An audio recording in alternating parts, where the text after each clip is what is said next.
Assalamualaikum warahmatullahi wabarakatuh. Alhamdulillahirabbil alamin. Wa bihi nasta'inu ala umurid dunya waddin. Wa ala alihi wa sahbihi ajma'in. Asyhadu an la ilaha illallah wa asyhadu anna Muhammadan abduhu wa rasuluh. La nabiyya ba'dah. Rabbi israh li sadri wa yassir li amri wahlul 'uqdatam min lisani yafqahu qawli, amma ba'du. Yang saya hormati Bapak Ibu pemateri dari UIN Sunan Kalijaga, serta yang saya hormati pula para perangkat Bapak Kepala Desa dan para perangkat Desa Wonokerto, segenap jajarannya, juga seluruh warga Desa Wonokerto yang saya hormati, dan teman-teman KKN UIN Sunan Kalijaga 105 yang berbahagia. Puji syukur senantiasa kita panjatkan kehadirat Allah Subhanahu wa Ta'ala atas nikmatnya yang diberikan kepada kita, di mana nikmat dari Allah itu tak ternilai dan tidak dapat dihitung oleh kita. Nikmat Islam, nikmat iman, serta nikmat sempat dan sehat, sehingga pada kesempatan siang kali ini kita bisa bertemu walaupun lewat online dalam acara webinar atau edukasi keluarga atau warga di masa pandemi. Semoga semua dalam keadaan sehat walafiat. Amin ya rabbal alamin. Yang kedua, salawat serta salam malidah senantiasa kita haturkan kepada para nabi dan rasul, wabil khusus Nabi Muhammad SAW sebagai rasul penutup atau khotamul anbiya yang diberikan oleh Allah risalah kitab suci Al-Quranul Karim sebagai penyempurna dari risalah-risalah Allah sebelumnya. Besar harapan kita untuk mendapatkan syafaat beliau di padang mahsyar di yaumil akhir nanti. Amin ya rabbal alamin. Bapak Ibu pemateri dari UIN Sunan Kalijaga yang saya hormati, serta semua perangkat Desa Wonokerto dan juga seluruh warga dan teman-teman KKN, pada kesempatan kali ini saya ingin menyampaikan tentang sebenarnya ini tidak lebih dari hasil kinerja dan pengabdian dari semua teman-teman mahasiswa KKN UIN Sunan Kalijaga yang ditempatkan di Kelurahan Wonokerto, tentang kinerja ataupun pengabdiannya terhadap masyarakat Wonokerto secara universal ataupun secara menyeluruh. Di mana kita tahu bahwa KKN ini merupakan satu tugas yang nyata, yang kinerja yang nyata yang dikerjakan oleh teman-teman mahasiswa di masyarakat, dan masyarakat di sini tidak dipilih-pilih, entah itu masyarakat ibu-ibu, entah itu masyarakat anak-anak, entah itu masyarakat manula, ya, dan tidak terkecuali pula masyarakat atau anak-anak disabilitas atau masyarakat berkebutuhan khusus atau anak berkebutuhan khusus. Baik, langsung saja saya mengapresiasi atas kinerja yang dilakukan oleh teman-teman KKN, karena sebenarnya materi ini lebih kepada studi kasus, ya. Jadi materi di sini saya diamanahi oleh teman-teman mahasiswa untuk menyampaikan materi tentang anak-anak disabilitas atau anak berkebutuhan khusus, ya, di mana kita tahu bahwa anak-anak berkebutuhan khusus atau anak-anak disabilitas itu terbagi menjadi dua item besar, ya, dua sub besar, yaitu disabilitas secara fisik dan juga disabilitas secara intelektual atau mental. Nah, untuk Disabilitas secara fisik, saya pikir teman-teman mahasiswa semua sudah familiar ya, semua sudah tahu ya, karena diantaranya UIN Sunan Kalijaga sudah banyak sekali berkontribusi terhadap anak-anak, terhadap pendidikan tentang disabilitas dengan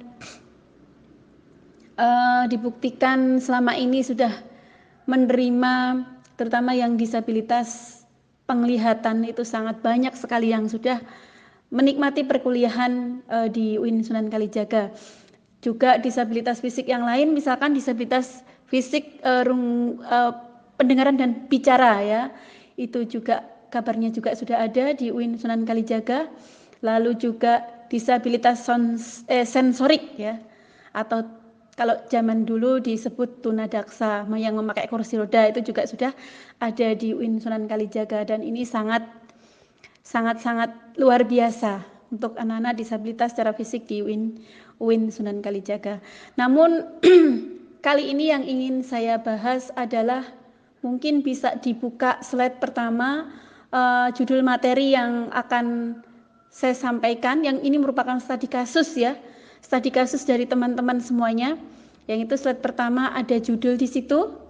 Coba silahkan dibuka slide pertama. Jadi ini materi saya hanya sedikit ya, hanya 11 bagian atau 11 slide. Slide yang pertama itu judul ya. Nah, ini judulnya. Perilaku anak disabilitas intelektual. Ya. Kita tahu memang anak-anak disabilitas intelektual ini sangat variatif sekali ya. Sangat-sangat banyak variatif ya. Variatif dan banyak sekali macam ragamnya, saya gitu ya. Karena saya sendiri, walaupun saya ini berada di kota pinggiran, tetapi alhamdulillah ya, walaupun saya sendiri juga punya penurunan fisik atau keterbatasan fisik, yaitu disabilitas penglihatan, namun di lembaga saya, di lembaga pendidikan yang sekarang ini saya tempati, saya tidak hanya mengajar anak-anak yang seperti saya, tetapi saya lebih kepada anak-anak disabilitas intelektual. Nah, disabilitas intelektual ini sangatlah banyak ragamnya, banyak sekali, sehingga kemarin ketika terjadi koordinasi dengan teman-teman mahasiswa agar diskusi atau webinar ini atau materi yang saya bawakan ini lebih bermanfaat, maka diadakan studi kasus ya. Ya, itu adalah anak-anak disabilitas intelektual. Kadang saya saja satu anak satu metodologi ya, kecuali kalau tingkat kompleksitas kedisabilitasannya sama begitu ya, atau tingkat kesulitannya sama, itu mungkin metodologinya sama. Tetapi sudah saya katakan di awal bahwa anak disabilitas intelektual itu sangat variatif atau sangat banyak macam ragamnya, baik itu perilaku maupun pola pikirnya ya, ataupun tingkat kecerdasannya, tingkat keahliannya, itu tingkat keterampilannya itu berbeda-beda ya, terutama perilaku ini sangat variatif karena banyak sekali macam ragam perilaku anak-anak disabilitas intelektual. Langsung saja untuk slide kedua. Allah sendiri sudah membuat perumpamaan ya tentang anak-anak disabilitas intelektual, atau yang dulu disebut tunagrahita, tetapi sekarang menyebut tuna itu tidak dibolehkan karena tuna itu artinya rugi kalau bahasa Jawanya ya. Tuno diambil dari kata-kata tuno, artinya rugi. Maka tidak boleh seorang anak dikatakan merugi, maka diberi istilah-istilah yang lebih halus, yang lebih bermartabat, dan yang lebih keren tentunya begitu ya. Disabilitas intelektual ini diumpamakan oleh Allah di dalam Al-Quran ya. Di dalam Al-Quran, yaitu surat An-Nahl ayat 75. Ya, mungkin sudah ada di sana ya. Ini karena lewat voice note saja. Jadi surat An-Nahl 75 di sana, daraballahu masalan abdam mamlukan ya, mamlukan la yaqdiru ala syai'in ya. La yaqdiru ala syai'in wa marrazaq. Bentar.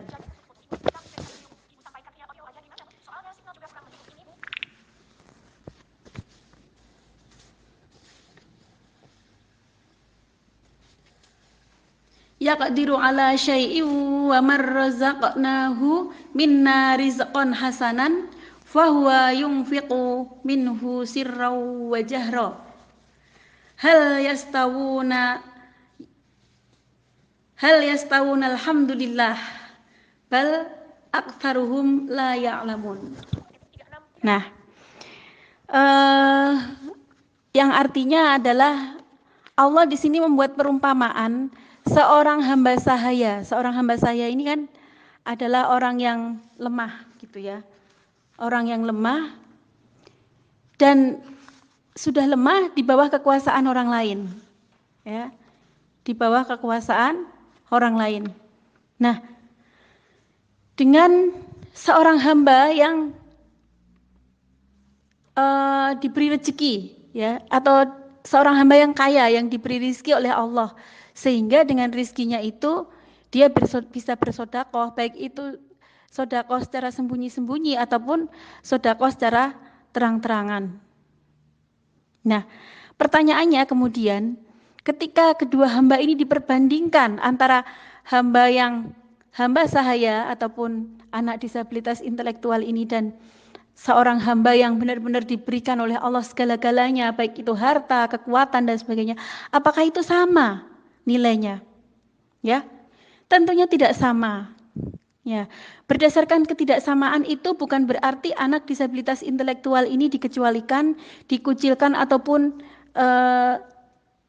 tidak dianggap manusia, tetapi justru ketika orang yang diberi kelebihan oleh Allah ini, ya, di atas hamba sahaya ini, harusnya mereka bisa mengelola atau bisa memberdayakan anak-anak yang tidak bisa berbuat apa-apa atau tidak berdaya apa-apa. Ini nanti bisa dibuka di materi saya, sudah ada di sana ya. Sudah bisa dilihat, sudah bisa dibaca juga di dalam surat An-Nahl ayat 75. Pertanyaannya apakah mereka itu sama? Kan tidak ya, tentunya tidak. Maka orang-orang yang bersyukur, orang-orang yang lebih ya, itu akan merasa iba terhadap anak-anak yang seperti ini, anak-anak yang memiliki hambatan disabilitas intelektual. Oleh karenanya tidak sama, maka anak-anak yang disabilitas intelektual ini tidak dihukumi oleh Allah. Artinya tidak wajib sholat, tidak wajib puasa, tidak wajib melaksanakan rukun Islam ataupun tidak wajib melaksanakan hal-hal yang syar'i. Ini karena memang tidak sama kedudukannya dengan hamba-hambanya yang diberi intelektual yang lengkap, diberikan akal yang lengkap, diberikan rizki bahkan begitu ya. Nih, ini seperti ini maksudnya. Nanti bisa dibaca ya di dalam tafsirnya. Nah, tetapi kebanyakan mereka itu tidak mengetahui. Maka tidak heran ketika terjadi anak-anak disabilitas intelektual dikucilkan atau anak-anak disabilitas intelektual dikurung di rumah ya. Atau orang tua mempunyai anak seperti ini malu gitu ya, tidak mau berinteraksi dengan lingkungan, anak tidak boleh berinteraksi, anak tidak diurus dan sebagainya. Ini karena mereka kebanyakan tidak mengetahui. Padahal Allah di sini sudah membuat satu perumpamaan ya. Tentunya tidak sama, dan ketika kita merasa tidak sama, seharusnya kata Allah ya anak-anak yang seperti ini diajari, dididik, diberdayakan ya. Diberikan hak-haknya sesuai dengan kondisinya. Ya, itu kira-kira. Baik, next slide yang ketiga, yaitu undang-undang negara sendiri mengatur ya di pasal 28 bahwa setiap warga negara berhak berserikat, berkumpul, berpendapat. Nah, ya tentunya kalau anak-anak seperti ini tidak bisa seperti kita yang tadi diterangkan di dalam surat An-Nahl, tetapi tetap diberikan hak-haknya sesuai dengan kondisi. Nanti di sana ada. Lalu ditambah juga karena ini sifatnya juga pendidikan, maka ditambah pasal 31 ya, Undang-Undang Dasar 45 yang mengatakan bahwa setiap warga negara itu berhak untuk mendapatkan apa? Pendidikan yang layak. Tidak terkecuali anak-anak disabilitas intelektual. Nah, tentu saja pendidikan ini juga sesuai dengan kondisi. Lalu ada lagi Undang-Undang Disabilitas ya, nomor 8 tahun 2016, ini nanti bisa dibaca sendiri ya oleh teman-teman mahasiswa. Bisa kalau misalkan warga nanti membutuhkan undang-undang ini, tolong nanti dibagikan yang menyangkut pengertian disabilitas secara umum ya. Jadi disabilitas itu adalah orang yang mengalami hambatan, keterbatasan atau penurunan baik itu secara fisik ataupun intelektual atau mental. Makanya saya katakan di awal bahwa disabilitas itu ada 2 item gitu ya. Ada 2 hal yang besar, yaitu disabilitas secara fisik dan disabilitas secara intelektual atau mental. Nah, di sini mengalami hambatan seperti ini dalam keadaan yang permanen ya. Nah, ini nanti bisa dibaca sendiri lah ya, bisa dipahami, terutama untuk teman-teman mahasiswa ini nanti bisa dipahami. Lalu garis yang ingin saya ambil garis besarnya adalah diskriminasi. Nah, ini diskriminasi itu apa? Suatu pembedaan, suatu pengecualian, suatu pengucilan ya. Dan yang setipe lainnya gitu ya, istilah-istilah di situ sudah ada yang dilakukan karena disabilitasnya. Nah, ini yang tidak dianjurkan atau tidak diperbolehkan. Akhirnya anak ini tidak mendapatkan kesempatan ya, kesempatan apa? Untuk memperoleh akses berinteraksi, untuk memperoleh akses pendidikan dan sebagainya. Ini tidak dianjurkan di situ.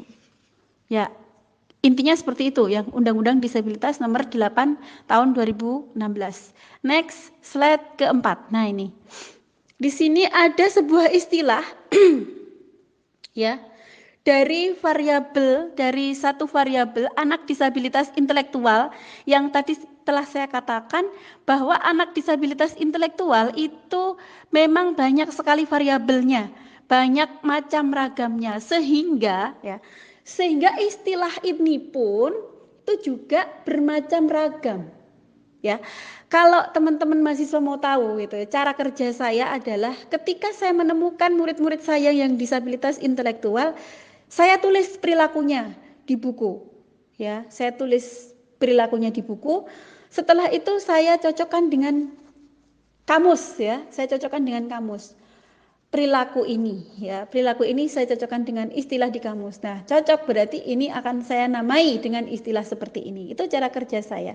Jadi ketika saya mengetahui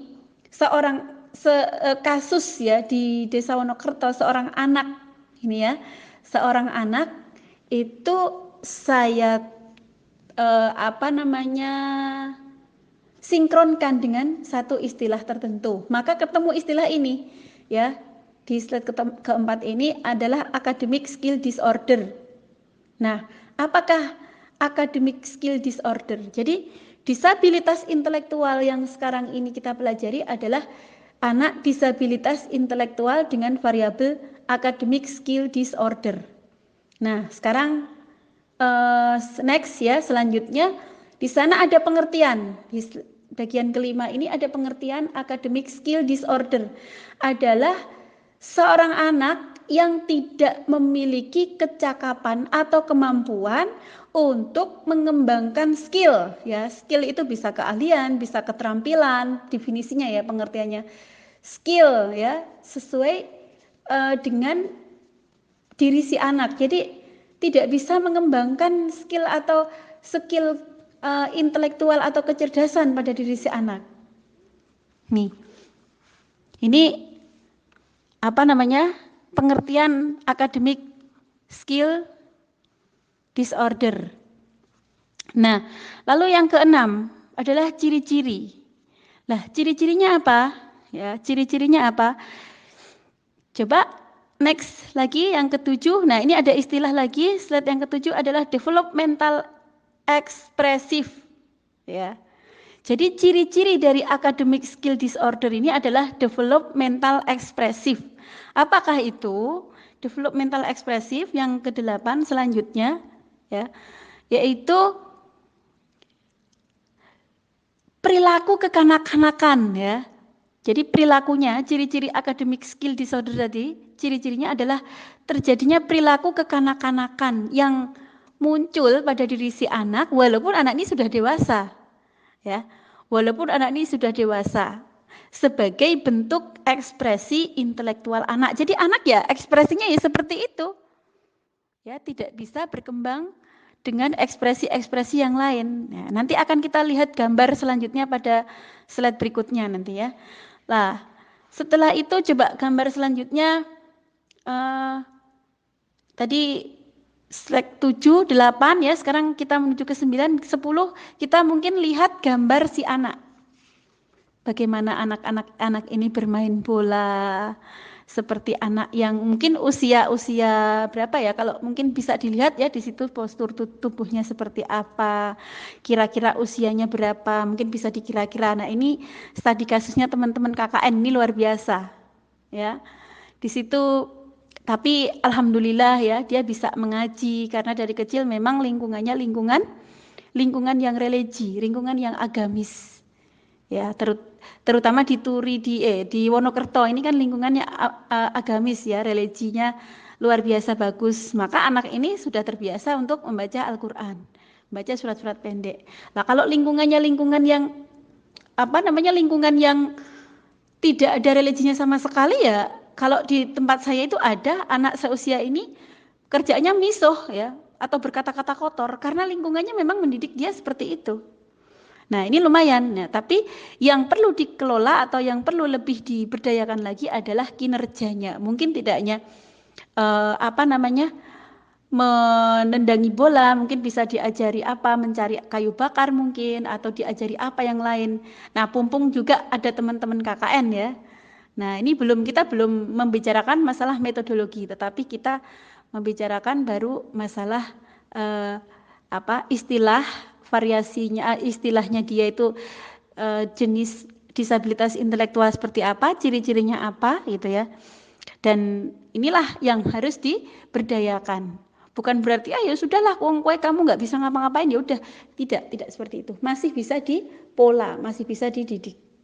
Nah, lalu solusi apa seharusnya ya? Pumpung ini masih ada teman-teman KKN ya. Ini ada satu tindakan konkret, paling tidak menghubungi lembaga terkait agar bisa dididik. Dan ini masih bisa dididik menurut saya ya. Satu contoh dinas sosial ya, memang yang menaungi anak-anak seperti ini, atau orang tua yang memang diberi pengertian atau diberi edukasi tentang anak seperti ini, kalau bisa bukan kalau bisa ya, mestinya ini diajari atau dididik secara proporsional ya, sesuai dengan porsi dan kondisinya. Ya, saya kira ini yang bisa saya sampaikan, mungkin lebih kepada tanya jawab atau diskusi saja, karena ternyata memang tidak bisa lewat aplikasi ya. Nanti bagaimana teknisnya saya serahkan kepada teman-teman KKN, bagaimana untuk tanya jawabnya. Saya kira ini mengawali materi ya, ini masih materi awal ya. Nah, nanti untuk lebih lanjutnya syukur-syukur apa yang tertera di dalam materi saya itu bisa dilaksanakan, yaitu anak ini bisa terdidik, paling tidak dinas sosial mengetahui gitu ya, dengan perantaraan teman-teman KKN, atau orang tua juga lebih bisa diedukasi lagi, atau mungkin warga ingin menanyakan lebih lanjut tentang disabilitas intelektual, monggo. Ataupun ada mungkin yang punya kasus-kasus lain, silakan ditanyakan. Kalau memang saya bisa menjawab, akan saya jawab sekarang, tetapi kalau memang perlu referensi lain, akan saya pending untuk dijawab pada hari-hari yang akan datang ya, tentunya ini kalau bisa berkesinambungan. Ya, begitu kira-kira, ada kurang lebihnya saya mohon maaf. Kalau ada benarnya apa yang saya sampaikan, semata-mata itu hanyalah pertolongan dari Allah. Tapi kalau memang banyak salahnya dan kurang bermanfaat, itu adalah semata-mata karena kealfaan saya sebagai manusia yang lemah. Wabillahi taufiq wal hidayah. Wassalamualaikum warahmatullahi wabarakatuh.